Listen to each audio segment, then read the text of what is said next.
नमस्कार शिक्षक मंडळी. आता झालात तुम्ही शिक्षक, माझं चॅनल बघत आलात त्याबद्दल तुमचे सर्वात प्रथम खूप मनापासून धन्यवाद. त्याचं ऋण मी फेडायचं माझ्या परीने कार्य केलेलंच आहे.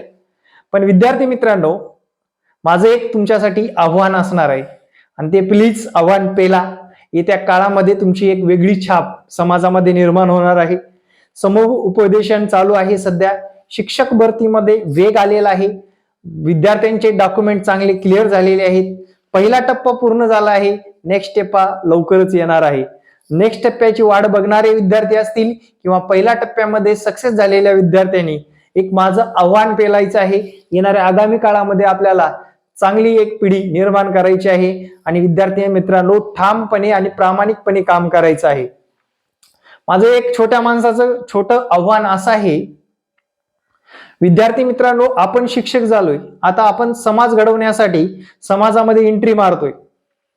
समाजामध्ये एंट्री मारताना सर्वात महत्वाचं म्हणजे आपला सर्वात मोठा गुण म्हणजे आपण इतरांना ज्ञान देण्यासाठी निर्माण झालेली एक सजीव मूर्ती आहोत, हे विसरू नका. तेवढा ॲटिट्यूड नक्कीच ठेवा, तेवढी शिस्तबद्धता नक्कीच ठेवा, तेवढा प्रामाणिकपणा सुद्धा ठेवा, सोज्वळपणा ठेवा, प्रेमळपणा ठेवा. कारण आपण ही पोस्ट संघर्षाच्या दुनियेतून मिळवलेली आहे. म्हणजे हवेत उडू नका, कारण 3 वर्ष प्रोफेशनल पिरियड आहे. याच्यामध्ये अनेक शेरे जर बसले तर आपल्याला नोकरी सुद्धा गमावी लागेल. आणि त्याच्यासाठी जर कुठे काही हलगर्जीपणा दिसून आला, नक्कीच आपण सुद्धा आवाज उठवणार आहोत. पण त्याच्या पलीकडे जाऊन सुद्धा चांगल्या शिक्षकांनी चांगल्याच पद्धतीने काम केलं तर आदर्श शिक्षक पुरस्कार मिळण्यासारखं काम करत राहा.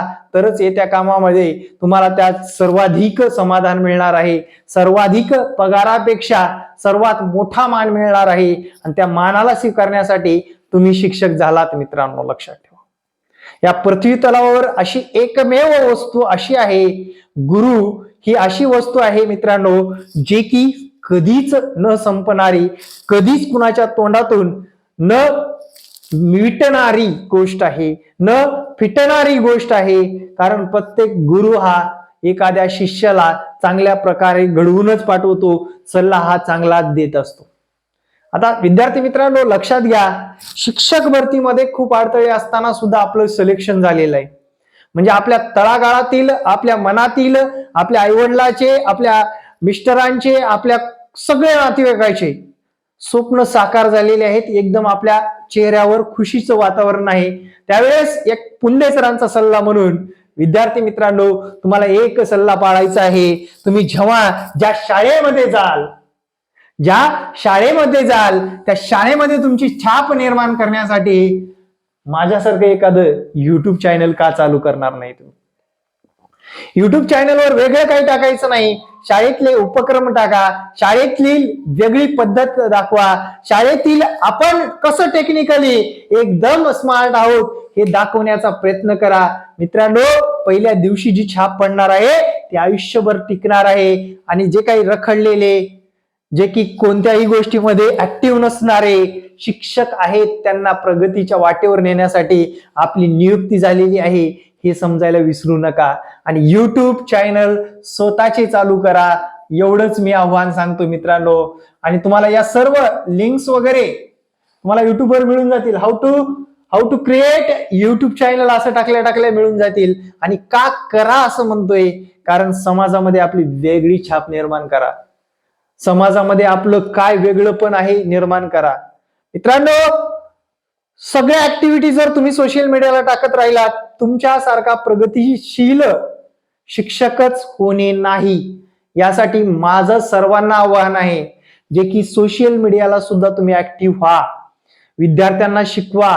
तुमचा क्लास म्हणजे विद्यार्थी नाही, तुमची शाळा म्हणजे विद्यार्थी नाही, अख्खा महाराष्ट्र शिकणारा तुमचा विद्यार्थी गट असला पाहिजे. तरच आगामी काळामध्ये आपण एवढ्या संघर्षाने मिळवलेली ही शिक्षक भरतीतील पोस्ट खऱ्या अर्थाने कार्यात येणार आहे. मित्रांनो लक्षात घ्या.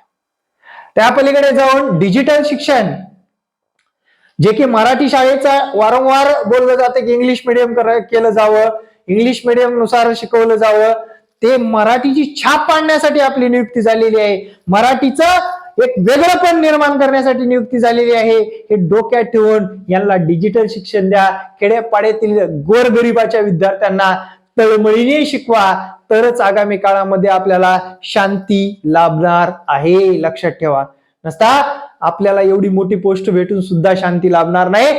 पैसा कामाला येत नाही मित्रांनो, आपण केलेले कार्य कामाला येतात. आपलं कार्य चिरकाळ टिकण्यासाठी सोशल मीडिया हा जबरदस्त प्लॅटफॉर्म आहे. याच्यावर तुम्ही कार्य करायला लागा आणि आगामी काळामध्ये शिक्षक म्हणून एक वेगळी छाप निर्माण करा. आपल्या शाळेच्या परिसरातील, आपल्या गावामधील, खेड्यापाड्यामधील, जिल्ह्यामध्ये आणि आदर्श शिक्षक मिळवण्यासाठी प्रयत्न करत राहा. आगामी काळामध्ये जसं तुमचं नाव मोठं होईल तसं माझं सुद्धा नाव मोठं झाल्याशिवाय राहणार नाही. मित्रांनो, थोडंसं गांभीर्याने घ्या आणि लागा कामाला.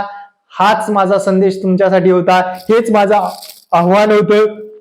आणि विद्यार्थी मित्रांनो, आगामी टेट एक्झाम मध्ये जे तयारी करतायत त्यांनी सुद्धा जोमाने करा, कारण आगामी काळामध्ये सुद्धा भरत्या होणार आहेत. Thank you very much. जय हिंद मित्रांनो, भेटू नेक्स्ट व्हिडिओ मध्ये. जय हिंद, जय महाराष्ट्र, धन्यवाद.